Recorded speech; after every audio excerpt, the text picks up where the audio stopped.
On a previous tape, one that I had been sent, you talked about directing energy to, or you directed energy to someone to heal them. And although you said you weren't a healer, you were teaching them how to do that. And I have had an experience last week of doing that, of being able to direct energy to a pretty bad condition, then I was healed overnight. Yet when I tried to do that to other parts of my body that were in pain, it didn't work. And I did the very same thing. I don't know. What is the difference in your expectation of the conditions? In other words, can you see that in one there was more belief or more wanting than the other? No. As a matter of fact, when this happened, I thought, well, I've got the key now. I can work on that. You do. And make it work. But, well, it hasn't so far. All things, as you are in the process of creating anything, whether you are attracting something that you are wanting to you or releasing something that you do not want from you, if you will understand that over 99% of the creation is complete before you see any physical evidence of it, then that explains the difference in the perceived time of manifestation. In other words, as you are setting forth your thought, here is the way it works. As you receive the non-physical energy, and we're not wanting to sound metaphysical. Someone said, Abraham, you're sounding so metaphysical, and we say, it is difficult to express into physical terms that which is non-physical, and if that sounds metaphysical, then so be it.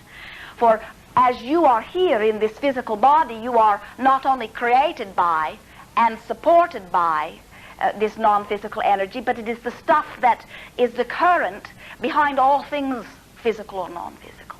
As you see yourself utilizing or receiving the non-physical energy, and you send it, you receive it and send it purely in the direction of something that you are wanting, you have very speedy results.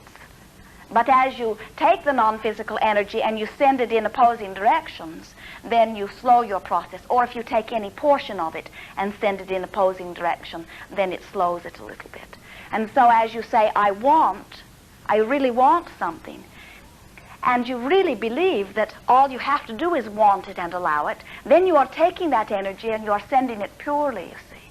But as you take the energy and you are saying the words I want, but records are playing from your past experience that say unlikely or whatever, or if there is even a mixed intention, which certainly would not be the case there, then you may send the energy in opposing directions, which slows the process.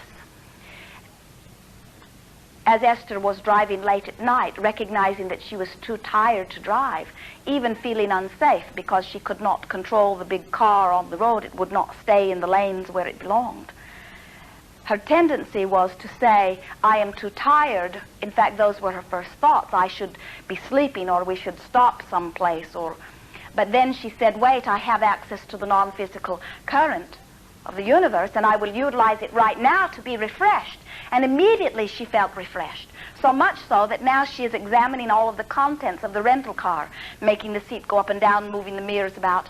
Now, it was easier for Esther to expect refreshment in that moment than it would be for Esther if she had some condition that she had had for a period of time to have released the condition in that moment. You are following? And so it has to do, your expectations are on a very broad range.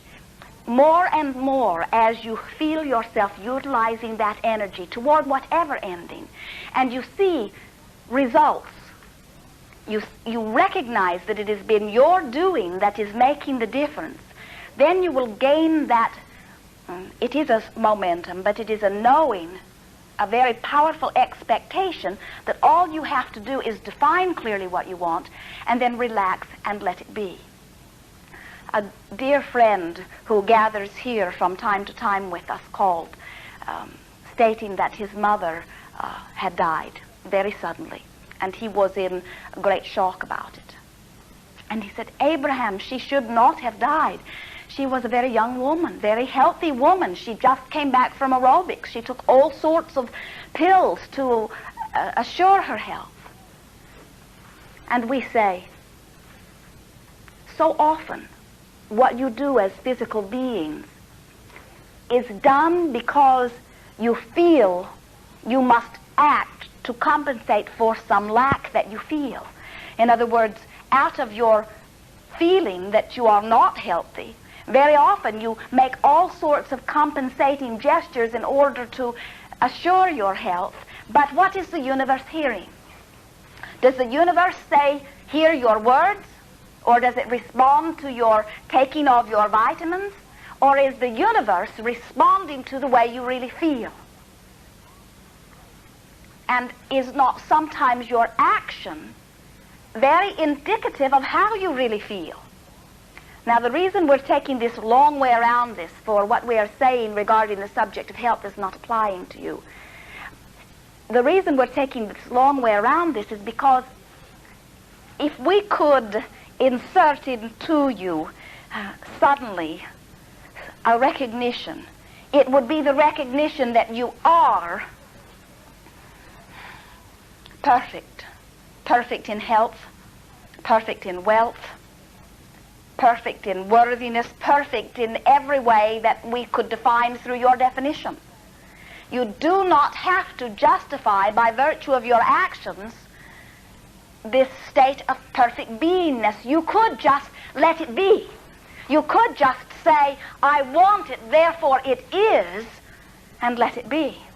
But it isn't easy to do when you've lived a lifetime where, by influence of others and by example of others, they have shown you vulnerability of apparatus, declining of apparatus. You have seen them hitting one another over the head. You have seen things that now you feel fear about. And so now your action is in an effort to try to get that balance of thought more the way you want it to be. You are following us? We do not know a physical being, no matter what the state of physical deterioration. It doesn't matter if they have been diagnosed as fatally holding the virus of AIDS or the disease of cancer. It doesn't matter what it is. It is our knowing that if that one or those could accept their wellness and then just make strong statements that they are wanting it, that in time they could turn it around, they would have it. How long it takes has to do with how much thought is going off in opposition. So even though you may not think that you're splitting your energy, you still are. That is our point. As you were talking, it occurred to me that the one that was healed miraculously, to my mind, was something that had just come upon me the day before. Good. The other You were thing not I attached had to directed it. it to is a long-term, long-standing ailment. There you have it. And so we are not suggesting that it will take you as long to get rid of it as it did for you to attract it. For the balance of thought makes the difference. But we are saying that you must release it. In other words, remember, friends, now, if you can hear this point, you will have your key to all things that happen to you. There is no such thing as law of assertion. Someone else or something else or something outside of you cannot assert into your experience. It is only by law of attraction that you receive. Now that is pretty exciting, isn't it? Because that means you are in absolute control. But it can be a little uncomfortable in the beginning because you don't feel you have control yet. It is a little bit like having a runaway car and no one has yet instructed you as to what does what that affects the motion of the car. What we are wanting you to understand is that the thoughts that you think choose the direction of where you're going, and the feeling behind it chooses the speed with which you go there. The emotion is the power behind, and the thought is the direction of. And so if you're thinking about not having enough money, and it is really bothering you, you are really intense about it, you feel like you've hit the bottom, and you feel totally depressed about it, you are plummeting toward more financial trauma. If you just don't like it, but you don't think much about it, you're getting the point? And so you are living these lives where you are thinking many different things, many of them not in harmony with each other, and your emotional response to them depends upon how important they are to you. Law of attraction abounds. If you give thought to something. Now, we have been observing the subject of health very keenly recently because as we are visiting with many of you, it is one of the top 3 issues, relationships being first, money being second, and health being third. And what we have noticed as we observe is that the majority of conversation regarding all of those subjects is in opposition to what most of you really want. A very wonderful woman said to us, "Abraham, I went home to visit my parents, and I could not help but notice that my mother never says anything bad about my father. I'd forgotten. I haven't been there in a while, and I'd forgotten how she is with him." And she said, "And when I get together with my girlfriends, we really have a boyfriend bashing party. Do you think that is the reason we are all single?" And we said, "You are a very wise woman. For as you give your thought and your words to what you do not want, as you give your negative offering, you are attracting the very thing that you are feeling, which is the lack of something you are wanting. As you look at someone and you see something missing and you focus upon it and it really bothers you, you attract that very thing, more of it. You attract more of the missing thing or the lack of what you're wanting.